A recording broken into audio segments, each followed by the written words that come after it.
Open our video with a pro-revenge story from crafty_bureaucrat. I orchestrated a vast conspiracy to get a coworker fired, using a throwaway because the details are specific and hard to change. I used to work at a hospital data center in the network operations group. We physically sat in a room 24/7 next to the servers to make sure things didn't catch on fire, monitored for alerts, and did routine things like swap out tape backups. But it was pretty simple work. This was ostensibly a tech job, but there were people who had been there for many years back when you had to change out printer paper and run a command from an IBM mainframe. It was on really specialized hardware and software that was difficult to apply elsewhere, so it had become a dead-end job. And because there were people who weren't tech-savvy at all really, we weren't given much responsibility. You can't tell some people they can log into a server and others not, so we were reduced to the lowest common denominator. We were a network operations center where nobody was allowed to interact with any network equipment. Lowest common denominator, you say. Meet my new supervisor, Karen, not her real name but definitely her real spirit, had been there for over 20 years and got the job solely based on seniority. She was a sociopathic narcissist and one of the most unpleasant people I've ever encountered. Shortly after I was hired, we were bought by another hospital and combined data centers. Karen was demoted to shift lead and had to work with us in the 24/7 rotation. She was very bad at her job, and our responsibilities diminished to very little. We had no agency to fix any problems of our own because it had to be a problem that Karen could solve, and Karen was both lazy and stupid. After a couple of years, I was promoted. On my first day after they announced the promotion, she said, "You will fail," just straight to my face. But she had a powerful tool at her disposal, the hospital bureaucracy. Since the place was unionized, the hospital had a just cause firing policy instead of an at-will policy, even for non-unionized employees. This is, I think, generally a good thing. But on the edges, it set up ridiculous situations where it was impossible to lose your job unless you were really egregious about it with repeated violations or you showed up drunk high. We had someone steal computer equipment and they kept their job. It was nuts. And Karen had been there for nearly 30 years, so she wasn't getting fired without a lot of work. That's okay. She was terrible at her job. One of the most important things about the job was monitoring for an alert, which would pop up, and there was a procedure we had to go through in order for some data to go through. If we didn't do this, then a nurse wouldn't get their lab results back. So in one case, an alert came in, Karen saw it, then decided to keep browsing the web. Because of this, a patient from the cardiac ICU was going into surgery and the doctors, nurses operating on the patient couldn't get a white blood cell count, I think. I'm not a doctor, I just work in a building with a lot of them. Something very dangerous for this patient, and the patient died. This still did not get Karen fired. The reasoning from HR, well, it didn't directly lead to harm. She didn't even feel bad about it. Just a complete soulless sociopath. I'm real pro-worker in general, but some jobs you just absolutely have to do. I was so mad. She had to go. I kept a paper trail of everything she messed up on. It wasn't nitpicky. Literal life and death stuff here. Verbal warning, first written warning, second written warning, final written warning, termination, a slog, and I'd rather spend my time doing anything else. But that's the way it went. Then she figured out she could work the system.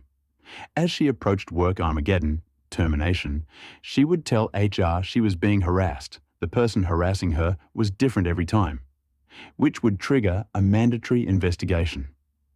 This investigation took about 6 months. They wouldn't find anything, and we would carry on. Except these warnings, they had a 6-month expiration, so she could always reset the clock when it got close. Everyone was helpless. Even the CIO couldn't do anything about it because of the bureaucracy. Karen was a menace, and the entire IT department had to interact with the data center staff, and that meant interacting with her, and she was universally disliked.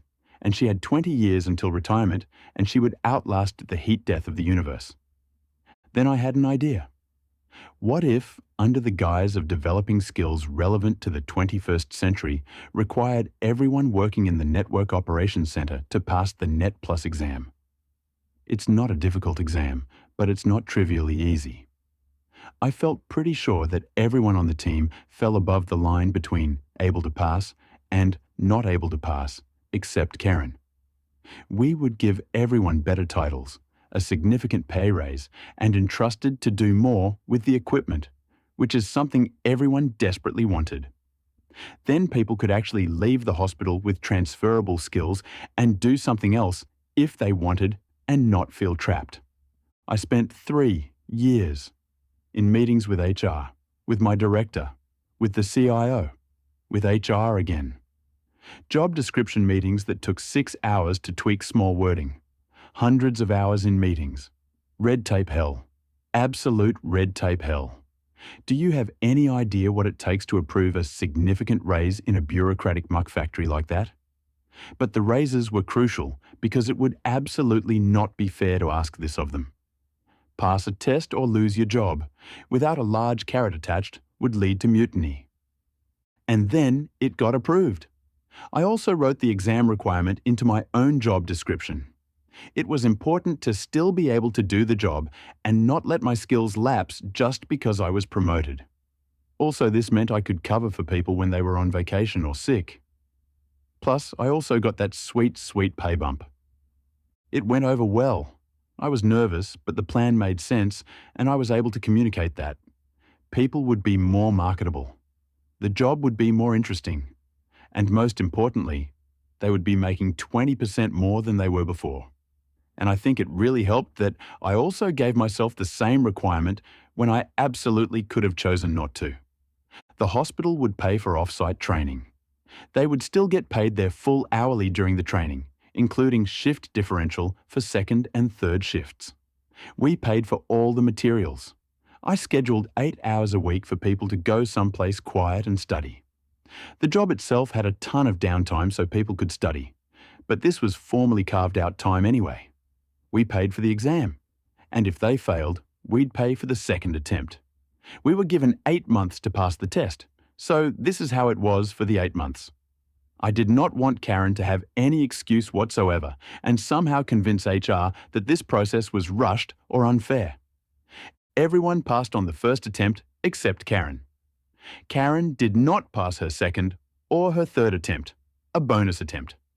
Karen, being the classic narcissist, thought this was somehow all about her, that this was a vast conspiracy engineered over multiple years and hundreds of hours just to get rid of her, and she would tell everyone within earshot that's what was going on. Yeah, okay, Karen, you realize how insane that sounds, right? Not everything is about you, sheesh. Well, okay, in this case it is, but still. Only I, and 2 other people, know that. I remember the exact time and date we told her. She was in such deep denial that it could ever happen. She thought she was bulletproof. I don't think I will ever achieve anything more satisfying in my career. I'm not usually one to take satisfaction in seeing someone's livelihood go, but she was uniquely awful. She was a patient danger, and it had been nearly a decade of working with her by this point, and I was just so sick and tired of her bullshit. I was a hero the day after she was fired. I went to the main office for a meeting, and people were congratulating me like I just had a kid or won a marathon or something. Even the CIO. They were just happy for me that I didn't have to supervise Karen anymore. But in my headcanon, they were congratulating me for pulling off this elaborate plan. Morale back at the data center was also high. We learned interesting things. A couple of my coworkers left for better gigs elsewhere. The ones who were content staying were able to stay, and we all had more money and job security. And because anything could set off a bullshit Karen harassment complaint, people were stressed out working with her. Her being gone was like a breath of fresh air. Newcomers were told stories of Karen, and they seemed exaggerated. They were not. In order to solve a very important and extremely difficult problem, I pulled off a vast workplace conspiracy that improved the lives of the people I worked with, in addition to keeping our patients safe. Getting Karen fired is my greatest and most difficult accomplishment, and I can't put it on a CV anywhere. It was really an outstanding revenge. Fed up with Karen's incompetence and dangerous negligence, OP devised a long-term strategy to outsmart the bureaucratic system. By implementing a mandatory certification exam for the team, OP created a scenario that would ultimately lead to Karen's dismissal, knowing she was incapable of passing the test. It was so satisfying. The next story is from Dunakius, dealing with the locker thief in high school. This was back in the early 2000s, probably 2003 to 2004 school year. Throughout the entire year, there was a crime wave of people having things stolen out of their locked lockers. Not everyone, but enough that everyone knew someone it happened to. The school's only defense about this was that it was our fault for sharing locker combos with our friends. They also charged US every time we had to get the combination changed on a locker, like after a theft for instance, because it was assumed to be our fault. Well, I had my graphing calculator taken out of my locker. I also never gave out my combination to anyone, mostly because my friends were jackasses and we pulled shit on each other all the time. So I was out $150 for the calculator and another $150 to change the combination, getting a locksmith to change out the lock. This is 2003 money, so it's a bit more than now. To anyone who has ever had to buy a TI-86 in 2003 or 2004, you'll know how much the things cost. Well, my dad was drinking buddies with one of the county detectives. I'll call him Detective Buddy or Uncle Buddy. He went in to talk to the school about these string of thefts going on so he could get the security camera for the day my calculator went missing and got completely brushed off as it was a non-existent problem and he must have given out his locker combination. The principal told him he would need a warrant to get the camera footage. Then when he got the warrant, the school fought the warrant in court citing student privacy. Cue the pro revenge. Detective Buddy shows up at our house with a laptop in a laptop bag. He's like, "Throw this in your locker and tell everyone you know about your brand new laptop." Okay, sure, Uncle Buddy. 3 days later, I show up at my locker between classes and the laptop is gone. The bag too, nowhere to be seen, as is a 24-ounce bottle of Coke and possibly some pens. I take my phone out and text him that the laptop got taken. "Stand by for the shit show. Oh, and you reported the theft to the police, FYI," he replies back. "Okay," I reply confused. I got about the rest of my day and I don't hear anything back. The following morning, Detective Buddy comes to the school with 3 uniformed officers and pull a student, Dave, out of class, as well as his mom who works in the front office. The principal is pissed. I don't actually hear the cops, but the principal is pissed to no end that he had the audacity to accuse them of theft, and he couldn't just take them out of his school, etc., etc. Well, turns out there was a tracker in the laptop bag, and Uncle Buddy got a warrant to search a particular house. The laptop had a value of over $1,000, making it a felony.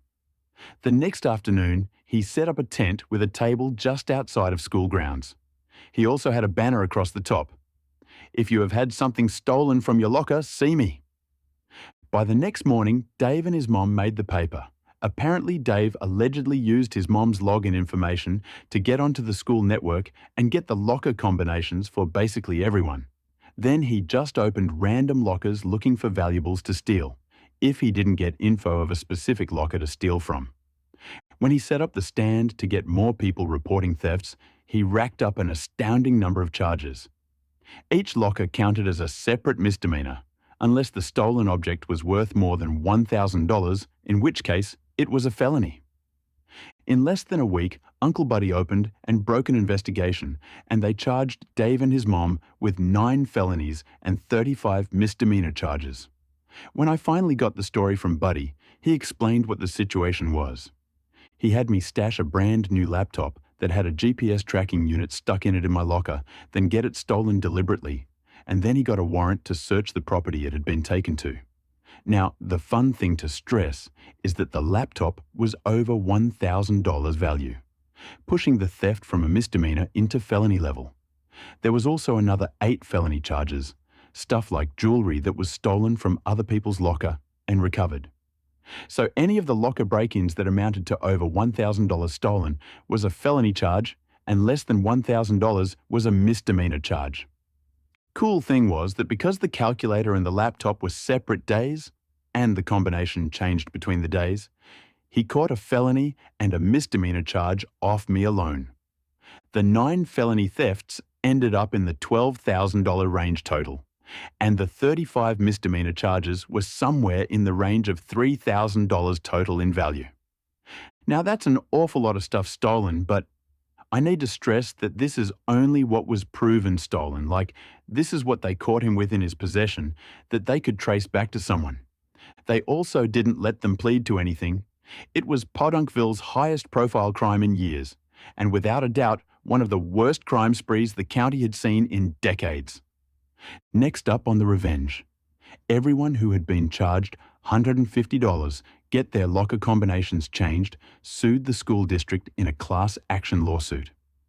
The justification was that the school did nothing to investigate the 44 proven and more than likely 200+ cases of locker theft and then charged money to get the locker combinations changed.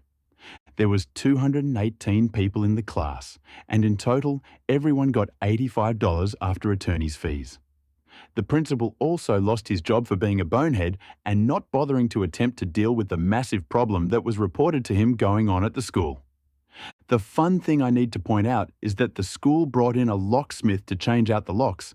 That's why they're justified charging $150.